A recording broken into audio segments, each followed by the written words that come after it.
Hello, America. I'm Mark Levin, and this is Life, Liberty, and Levin Saturday. Thank you for being here. We're glad to be here, too, this weekend. You know, Hakeem Jeffries seems to think he owns the Constitution. He seems to think he owns the Supreme Court, Congress, the presidency, and the bureaucracy. He likes this word so-called. If he disagrees with you, you're a so-called president. You're a so-called press secretary. Our so-called Supreme Court, as he tries to undermine and usurp our constitutional institutions. And in another fit of anger, when the Supreme Court ruled in the voting rights case, he said, everything's on the table, that court is illegitimate. You know, Hakeem Jeffries takes an oath to uphold the Constitution. If he thinks the Supreme Court as an institution is illegitimate, and if he thinks he has the power, whether he's speaker or not speaker, to destroy it, to change it in a way that accommodates his politics, he has no business being in Congress. He has no business being anywhere near Congress. And that kind of language undermines our institutions, and he doesn't give a damn, and neither does his party.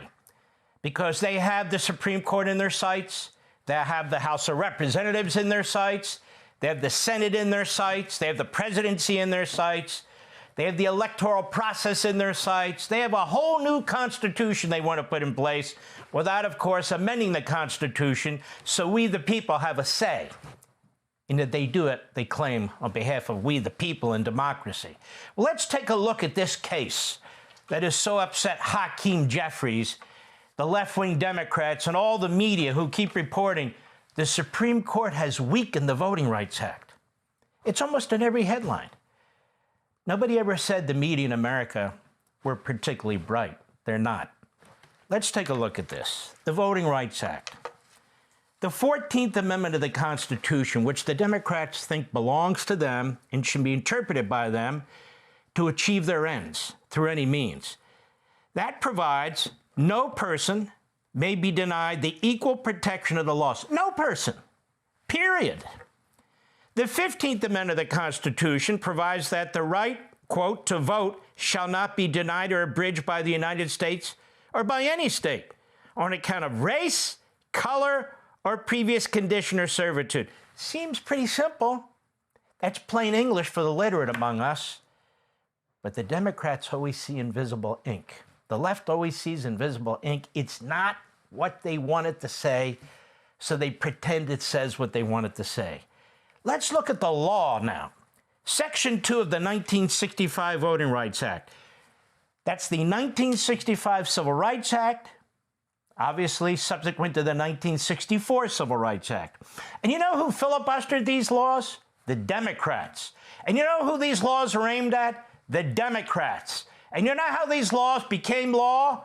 The House and Senate Republicans, who overwhelmingly voted for them. But now the Democrats say they should be interpreted the way we say they should be interpreted. Section 2 of the 1965 Voting Rights Act states, quote, no voting qualification or prerequisite to voting or standard practice or procedure shall be imposed or implied by any state or political subdivision to deny or abridge the right of any citizen of the United States to vote on account of race or color. Why did they have to pass that? Because of Jim Crow. What was Jim Crow? It was the Democrats again. Here we fought the Civil War, here we fought segregation, here we fought the Klan, and here it is, right into the 1960s, and what are the Democrats doing? They're using poll taxes and literacy tax, other barriers, other intimidations to try and stop blacks from voting. They were doing that. So this was passed to say, no, you can't do that as a matter of federal law anymore. Okay? That's what they said. So the Supreme Court ruled the other day in a decision written by one of the brilliant justices, Sam Alito, 6-3 vote, 6-3 vote, that irrational boundaries based primarily on race to collect together and segregate one race or another into a district violated the 14th and 15th Amendments. Now, on the face of the Constitution and those amendments, it certainly would. If the boundaries deny a racial group the same opportunity as other voters to elect the candidates they prefer. In other words, you don't obstruct them, you don't intimidate them, you don't threaten them, and they have a right to vote for whomever they want, black, white, green, yellow, then that's constitutional.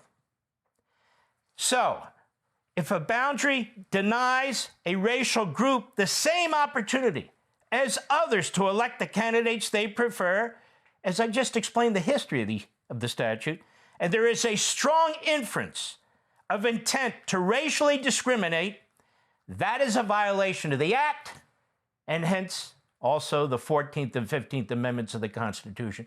Oh, wow, that's so right-wing. There's something horribly wrong with that. That court has to be destroyed, says Hakeem Jeffries. As the court put it, race and politics must be disentangled. Gerrymandering is going to go on. It has gone on forever. Politics is at play. But you can't do it primarily for racial reasons. Remember the segregated South? That's why that act was passed. Political gerrymandering is constitutional and has been constitutional. And the Supreme Court has no role in second-guessing it unless it violates another part of the Constitution, like the 14th and 15th Amendments, if they are based primarily on race. And when you have lower courts actually ordering the state legislatures to create congressional districts based primarily on race, the court says, whoa, whoa, whoa, whoa. The judiciary isn't supposed to be doing that. We don't care how long they've been doing it. That's not what it's supposed to do. So if a lower court orders the legislature to create a black or Hispanic or any race-based majority congressional district based on proportional representation, in these articles you read about the case. In the news articles you're reading about the case, they say Louisiana has a black population of 30%, so that means 2 of its 6 congressional districts should be majority black. It violates the 14th and 15th Amendments and the Voting Rights Act. That's proportional representation. We don't have proportional representation based on groups, based on race, based on religion. One man, one vote. That's what we have. One man, one vote. One woman, one vote. One whatever, one vote. Proportional representation was never intended to be a feature of the Voting Rights Act. Ever. Now let's take a look further at some of this. Justice Thomas goes on to write a concurrence, agreed to by Justice Gorsuch, but they agree in full with the majority decision as well. The relevant text, that is, of the statute, prohibits states from imposing or applying a voting qualification, prerequisite to voting, or standard practice or procedure in a manner that results in a denial or an abridgment of the right to vote based on race. Remember what I said, poll taxes and literacy tests and all these other things done during Jim Crow. The law was aimed at that, to eliminate these barriers, these racist barriers and other barriers that were set up to prevent black vote or to diminish the black vote.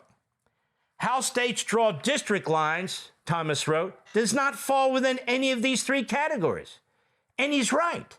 The words in Section 2 instead reach only enactments that regulate citizens' access to the ballot or the processes for counting a ballot. They do not include a state's choice of one districting scheme over another. Now remember again, the purpose here was to stop the Jim Crow efforts to block black votes.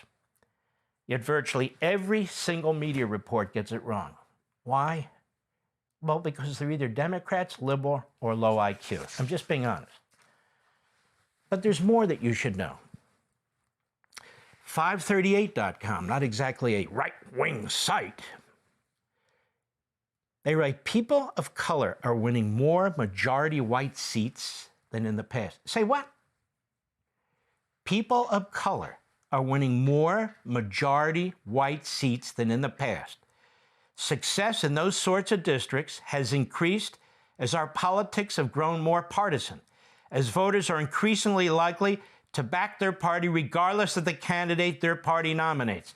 In other words, what seems to be a front of mind of almost all voters is Democrat or Republican, not black or white, or brown or yellow, Democrat or Republican. Black representation, they say, like that of other groups, also intersects with our sharply polarized politics, because voters of color tend to lean Democratic, black voters overwhelmingly so. Concentrating voters of color in one district, ready for this one, can make surrounding seats more Republican. You see, this has been going on for decades. It's been unspoken. Do you know a lot of establishment Republican parties in various states? They've worked with the Democrats to create large majority minority districts. So the suburbs surrounding these mostly dense, highly populated by black areas are more Republican. They're manipulating the population based on race. Republicans have done the same thing with the help of Democrats, and Democrats have done the same thing with the help of Republicans. And the more senior the Democrat or the more senior the Republican, the more likely both parties are going to do the same thing. I mean, after all, somebody isn't elected to 2 years in Congress and they could become Speaker of the House or the majority leader or the minority leader or what have you, are they? So it's a protection racket as well as anything else. As a result, recent redistricting conflicts have largely centered on Republican attempts to pack more black voters in majority black districts to make nearby seats redder, and the Democrats' efforts to uppack heavily black districts to add Democrat-leading voters to surrounding districts. Isn't this, like, crazy? Disgusting? And Hakeem Jeffries is there, jumping up and down like he's a civil rights leader. Oh, yeah, that court. We won't forget. Everything's on the table. We're going to stick it to that court. When, in fact, the Democrat Party has been sticking it to black voters with the help of Republicans. Because majority white districts vote more based on whether they're majority Democrat districts and majority Republican districts than on whether they're majority white or black districts. We have a Professor Lubin. Her research shows that black candidates, again, usually Democrats, can regularly win seats that are 40 to 50% black districts, depending in part on the share of white voters in the seat and how Republican leaning they are. So if it's 40% black or so forth or so on, black candidates will usually win those districts. A professor at the University of Wisconsin noted that Democrats win in Democratic majority places and Republicans win in Republican majority places. So it's less so people voting based on race. It's, I don't like that guy, or I love that guy, or I don't like the president, or I love the president, or things of that sort. And when candidates of color are supported by their party they write in those places, they tend to do well. And she emphasized that majority-minority districts remain important, but that both parties' efforts to highlight and recruit candidates of color have created chances to increase diversity in legislatures, whether on Capitol Hill or state capitals. In other words, the country really isn't bigoted and racist in so many ways. And when it comes to voting, most people are voting based on their belief systems or their allegiance to party, not race. Based on data from the 118th Congress convened in 2023, the best I could find, approximately 28 black Democratic representatives hold seats that are less than 40% black. Let me repeat that. Approximately 28 black Democrat representatives hold seats that are less than 40% black, with many of these representing majority white districts. Majority white districts. While a significant portion of black members of Congress still represent majority-minority districts, this number has been shifting. So here's some of the takeaways. As of 2018, 8 new black representatives were elected from districts where non-Hispanic whites made up a clear majority, averaging 73% of the eligible voters. Back to the 118th Congress, the number of black Democrats representing districts that are 40% or more black is now roughly equal to those representing districts that are less than 40% black. Republican representation in 2023, there were 4 black Republicans in the House, all of whom represented majority white districts. In 2018, 8 of the 9 newly elected African-American House members won in districts dominated by non-Hispanic whites. But look here, Burgess Owens of Utah, a federal judge ordered a redistricting of the map in Utah, and Burgess Owens, a great patriot, great representative, black man, his district became so blue, he's not running again. They eliminated a black Republican from the House of Representatives. And let's talk about Hakeem Jeffries again. Illegitimate court. Nothing's off the table. Let me ask you a question.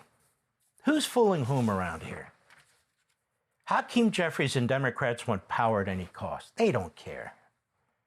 They don't care what the color of anybody is. They don't care at all. And I'm going to prove it to you. The only reason they demand a tortured reading of the Constitution and the Voting Rights Act is because they want to protect Democrat seats or create Democrat seats or protect, their hopeful majority. When is the last time Hakeem Jeffries spoke out in favor of blacks or other minorities who are Republicans and or conservatives? When's the last time? He said, no, that's not fair. That's a black man over there, Clarence Thomas. They never do that. When they were nominated for other federal courts, the Democrats trashed them. They trashed them in the Senate Judiciary Committee if they think they're going to be constitutionalists. Remember what they did to Clarence Thomas, who was only the second black ever nominated to the Supreme Court? Remember that? Only 2 Senate Democrats voted in favor of Scott Turner, our current HUD secretary. He's a black man. Only 2 Democrats, including Fetterman. Janice Rogers Brown, incredibly well qualified for the D.C. Court of Appeals. The Democrats filibustered her nomination, led by Joe Biden when he was a senator, chairman of the Senate Judiciary Committee. It's a long list of black people and other minorities who were Republicans or constitutionalists or conservatives or right of center that the Democrats have thwarted with filibusters and whatever they have to do to stop them. To stop them. Wasn't based on race, was it? No. So I just want to be clear about this, and I want to make something clear to Mr. Hakeem Jeffries. You're not a tough guy when you attack the press secretary, Caroline Levitt, who's a small young lady, small but brilliant, and 8 months pregnant. Think that makes you a tough guy? No, it makes you, well, it doesn't make you a tough guy. And you think telling the Supreme Court, trying to intimidate the Supreme Court for the birthright citizen case and other cases they have in front of them, that everything's on the table because Hakeem Jeffries says we have to destroy the court in order to save it. You're going to have a hell of a fight on your hands because tens of millions of us love the Constitution. And regardless of what you want to do and your party want to do, you don't own it. It's not yours. It's ours. And we're going to stand up and challenge you and do everything humanly possible to stop you, to save this republic. All right, thanks for watching. Check out my new podcast, Hanging Out with me, Sean Hannity. The big interviews, the debates you won't get anywhere else. Like and subscribe for new episodes every Tuesday and Thursday.